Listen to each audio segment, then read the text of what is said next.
Olá, bom dia. Espero que esteja tudo bem com vocês. E hoje eu trouxe uma palavra do coração de Deus para os nossos corações. 4 lições de fé sobre Paulo e Silas.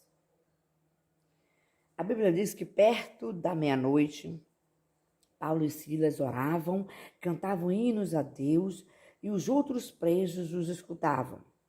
Eles estavam no cárcere e podiam ser espancados, mas não aproveitaram a oportunidade quando ela surgiu. Eles ficaram onde estavam.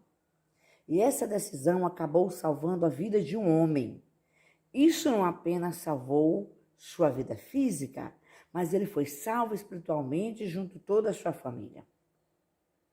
Qual é o contexto de Paulo e Silas na prisão? Paulo e Silas acabaram presos porque eles estavam sendo seguidos por uma escrava possuída por um espírito. Ela ganhava dinheiro para os seus donos com adivinhação. Embora ela estivesse declarando a verdade sobre Paulo e Silas e outras pessoas com eles, Paulo expulsou o espírito dela em nome do Senhor Jesus Cristo. Seus donos ficaram zangados porque perderam a capacidade de ganhar dinheiro usando a mulher para prover o futuro.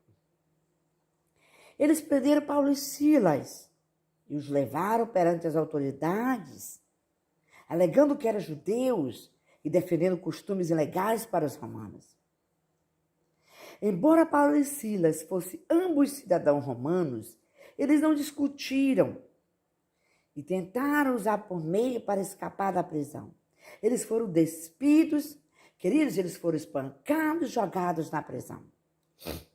E nós aprendemos 4 lições trazendo para a nossa vida sobre esses homens de Deus ali na prisão. Primeiro, eles louvaram a Deus enquanto estavam na prisão, glória a Deus, aleluia.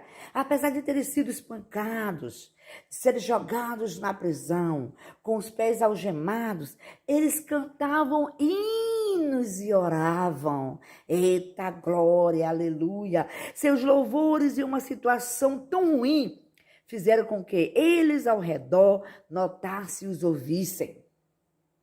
A Bíblia diz que por volta da meia-noite, Paulo e Silas orando e cantando hinos a Deus e outros prisioneiros ouviram Atos 16, 25. Segundo, a adoração deles não só ajudaram, mas também aquelas pessoas que estavam ouvindo, porque de repente um terremoto sacudiu a prisão e as portas se abriram.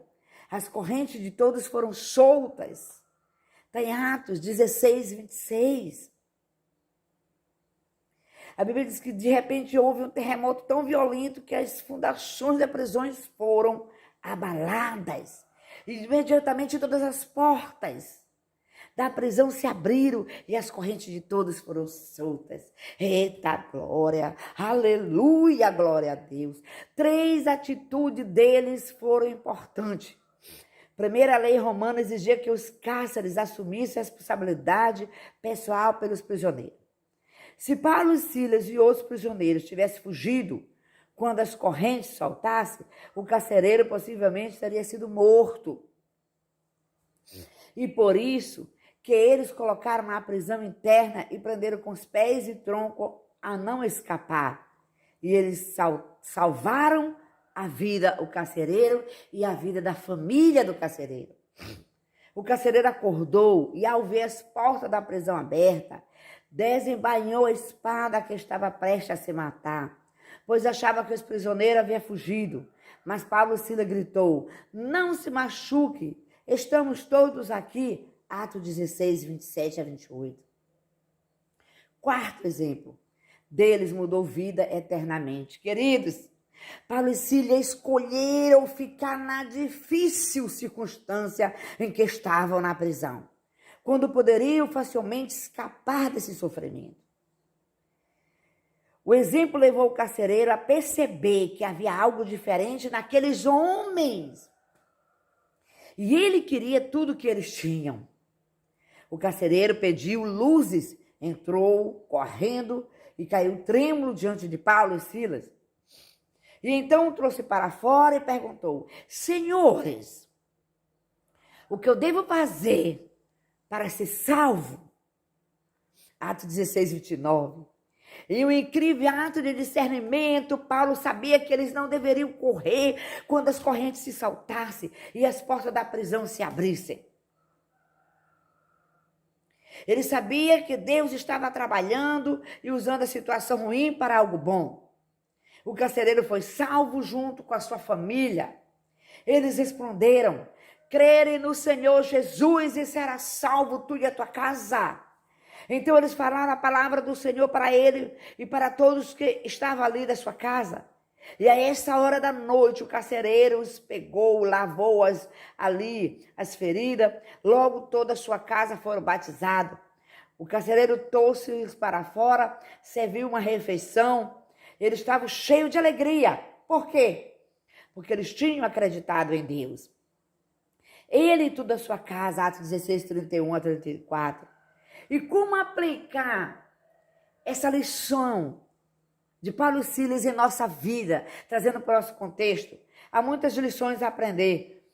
Primeiro, adora independente da situação que tu está vivendo, mulher e homem de Deus. Quando estamos sofrendo uma situação ruim, o nosso instinto é escapar. Não queremos sentir dor se pudéssemos sair dela. Mas o nosso louvor a Deus, em tempo de angústia, é genuíno. Porque estamos fazendo isso sabendo que Ele está permitindo o sofrimento para o nosso bem ou para o bem do próximo que está ali perto de nós. É mais fácil louvar a Deus quando recebemos a promoção, quando recebemos uma proposta, uma promessa cumprida. É muito mais difícil quando estamos sofrendo. Talvez estejamos em uma situação em que não vemos um bom final. Podemos, alguém que amamos, muitas das vezes a gente perde alguém que nós amamos, às vezes perde o serviço, às vezes ali é algo ruim, é um filho do trabalho, é uma família, ali problema que a gente não sabe resolver. Estamos deixando de lado de querermos manter. Eleva os olhos, disse Davi. É nesse momento que eu tenho que elevar o louvor quando o problema entrar em nossas vidas, porque está tudo bem. Nós temos que aprender a louvar a Deus. Mesmo em tempo de dificuldade, a nossa adoração tem que extravasar. Naquele momento ali, ele estava com um louvor intenso, orando, clamando e cantando ao Senhor. Sabemos que em todas as coisas Deus opera para o bem daqueles que o amam, daqueles que foram chamados segundo o seu decreto, segundo o seu propósito. Romanos 8, 28. Depois a adoração autêntica e poderosa, por isso vocês têm que louvar, temos que louvar. Como um terremoto sobrenatural na hora certa, Deus se move poderosamente em nossa vida. Quando a nossa adoração é autêntica, não pode ser mais verdadeiro do que quando estamos com dor.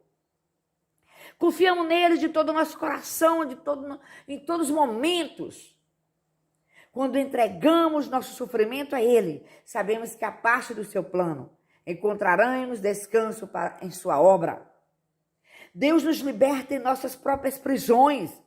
Ele solta os nossos pés das algemas, mesmo quando nós sabemos que estamos presos. Ele cura o só. Pode ser curado por ele. Algo espiritual na nossa vida que só Deus pode nos libertar. Confie no Senhor quando disse: estou muito aflito. Salmo 116, 10. E o que não fazemos pode ser importante. Nossa carne pode querer desesperadamente agir, mas quando somos pacientes, podemos impactar a vida de outra pessoa. Os cristãos são julgados pelo mundo. Eles olham para ver como vamos agir e o que vamos fazer quando estivermos em situação ruim. Vamos arrebentar a porta e sair reclamando quando tempos ficarem difíceis? Buscaremos Deus, o seu propósito na circunstância em que nos encontramos? O que não fazemos pode ser importante, para a pessoa perdida manter o controle sobre o comportamento cristão. Todos cometemos erros e pecamos, mas precisamos lembrar que somos chamados de um padrão diferente do mundo e que não fazemos é importante. Um bom exemplo pode mudar vidas. Paulo e Silas deram o exemplo incrível de cristianismo e permaneceram na prisão, quando poderiam ter escapado facilmente do seu sofrimento. O seu comportamento na prisão afetou outros presos e carcereiros. Considere exemplo dado por Paulo e Silas na prisão. Lembre-se de que o nosso comportamento também pode afetar outras pessoas. E que outros veem em nós, em tempos de dificuldades, pode ter um impacto profundo. Eles podem ver como lidar com uma situação e nos usar, por exemplo, a seguir. Amém? Paulo não planejava ser preso, mas estava disposto a se submeter a Deus, continuando a louvar, mesmo com correntes. Sua vontade de sofrer é ainda encontrar alegria no momento, é algo que todos podemos aplicar em nossas vidas. Glória a Deus, aleluia, queridos.